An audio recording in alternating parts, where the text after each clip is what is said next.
જય સ્વામિનારાયણ. તારીખ 31/10/2025 કારતક સુદ નોમ શુક્રવાર. કચ્છ પ્રદેશમાં માંડવી બંદર છે. ત્યાં ખયા ખત્રી નામે એક પ્રખ્યાત વેદાંતી રહેતા હતા. તેણે વેદો સહિત ઘણા શાસ્ત્રનો અભ્યાસ કરેલો. રોજ તેમને ત્યાં વેદાંતની ચર્ચાઓ થતી અને એટલા બધા હોશિયાર હતા કે કોઈ તેમને જીતી શકતું નહીં. સારા એ કચ્છમાં તે જાણીતા હતા. પરંતુ ભગવાન સ્વામિનારાયણના ઐશ્વર્યોની અને ભગવાનપણાની વાત સાંભળી તેણે નિશ્ચય કરેલો કે મારે સ્વામિનારાયણનો પરાજય કરવો.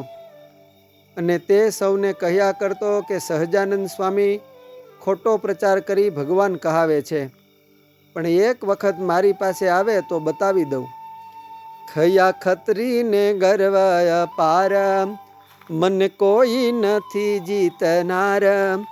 તેને કોઈ જને કહ્યું એમાં, અભિમાન ધરે છે તું કેમ. કર્યો હોય વેદાંત અભ્યાસ, જાતું સ્વામી નારાયણ પાસ. તેને જીતે ત્યારે તો તું સાચો, નહીં તો તું વેદાંતી છે કાચો. અંતર્યામીપણે ભગવાન શ્રીહરિએ આ જાણ્યું. એક વખત શ્રીહરિ ભુજ પધારેલા. ત્યાંથી કચ્છ પ્રદેશમાં વિચરણ કરતા કરતા સંતો સહિત માંડવી બંદરે પધાર્યા.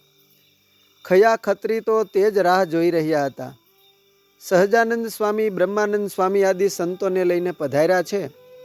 ખયા ખત્રીએ શાસ્ત્રાર્થ કરવા એક મોટી સભા યોજી. મોટા મોટા વિદ્વાનો અને નગરજનો ભેગા થયા.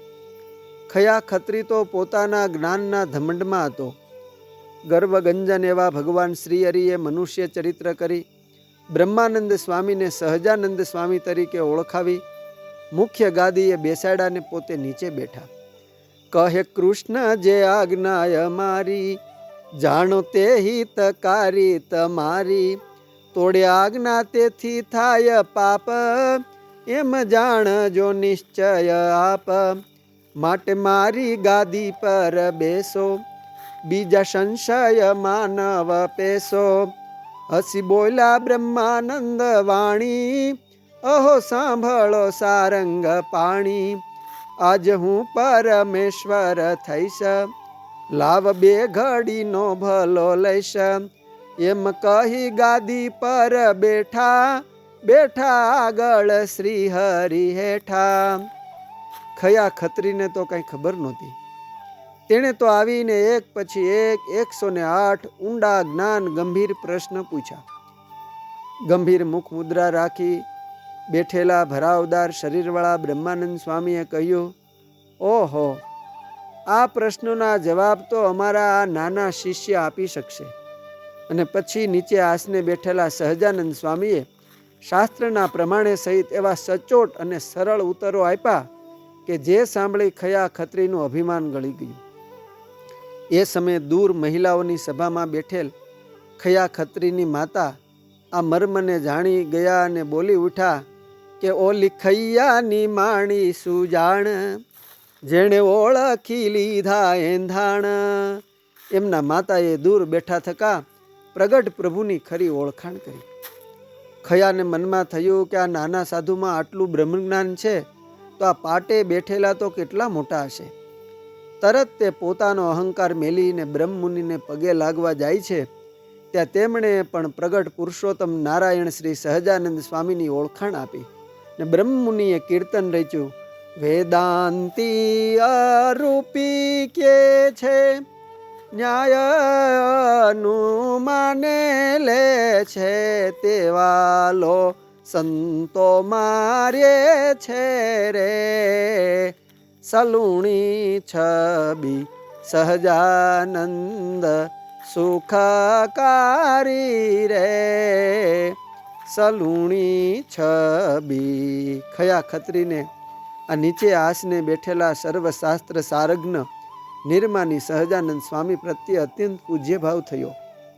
સૌ તેમને ભગવાન તરીકે માને છે અને પૂજે છે તે બરાબર એમ જણાયું. પોતે આટલા મોટા અને પૂજાતા હોવા છતાં સાચી વસ્તુ સમજતા અને પ્રગટ ભગવાનને ઓળખતા અને સહજાનંદ સ્વામીની પાસે વર્તમાન લઈ શ્રી હરિના આશ્રિત થયા. સૌ વિદ્વાનો અને ખયા ખત્રીને જાણનાર સર્વ કોઈ આશ્ચર્યચકિત થઈ ગયા. સર્વત્ર સહજાનંદ સ્વામીની અપાર સામર્થ્યની વાત થવા લાગી. ખયા ખત્રી બીજે દિવસે શ્રી હરિ અને સર્વે સંતોને સાથે લઈ દરિયામાં સ્નાન કરવા ગયેલા. ખયા ખત્રી શ્રીજીના આશ્રિત તો થયા, પણ મનમાં એક ઈચ્છા હતી કે ભગવાન તરીકે આ સહજાનંદ સ્વામી કંઈ અલૌકિક પ્રતાપ બતાવે તો સારું. એ વખતે ખયા ખત્રીને એકાએક ખૂબ તરસ લાગી, પણ દરિયા કિનારે ખારા પ્રદેશમાં મીઠું પાણી મળે ક્યાં? સહજાનંદ સ્વામીને તો નાહીને દરિયા કિનારે સભા ભરવી હતી. સમય ઘણો જાય તેથી ખયા ખત્રીએ કહ્યું કે આપણે ગામમાં તળાવ ઉપર જઈને સભા ભરીએ તો. મહારાજે કહ્યું કે તમારે પાણી જ પીવું છે ને? ખયા ખત્રીને થયું કે અંતર્યામી શક્તિથી શ્રીજી આ જાણી ગયા છે. તેમણે કહ્યું, પણ અહીં મીઠું પાણી મળે એમ નથી. મહારાજે પોતાના જમણા અંગૂઠાથી એક ગોળ કુંડાળું કર્યું ને ત્યાં વીરડો ગાળવા કહ્યું. બધા આશ્ચર્યથી એકબીજા સામું જુએ છે. ત્યાં તો ખાડો ખોદાયો. થોડી જ ઊંડાઈમાં મીઠું મધ જેવું અમૃત સમાન જળ નીકળ્યું. સહજાનંદ સ્વામીએ આચમન લઈ અને સર્વેએ તેમાંથી જળ પીધું ને પછી મોટો વીરડો ગળાવ્યો, જેમાંથી મીઠું પાણી હાલ પણ નીકળે છે. અસ્તુ. જય સ્વામિનારાયણ. શ્રી હરિલીલામૃત કળશ 6 વિશ્રામ 22 માંથી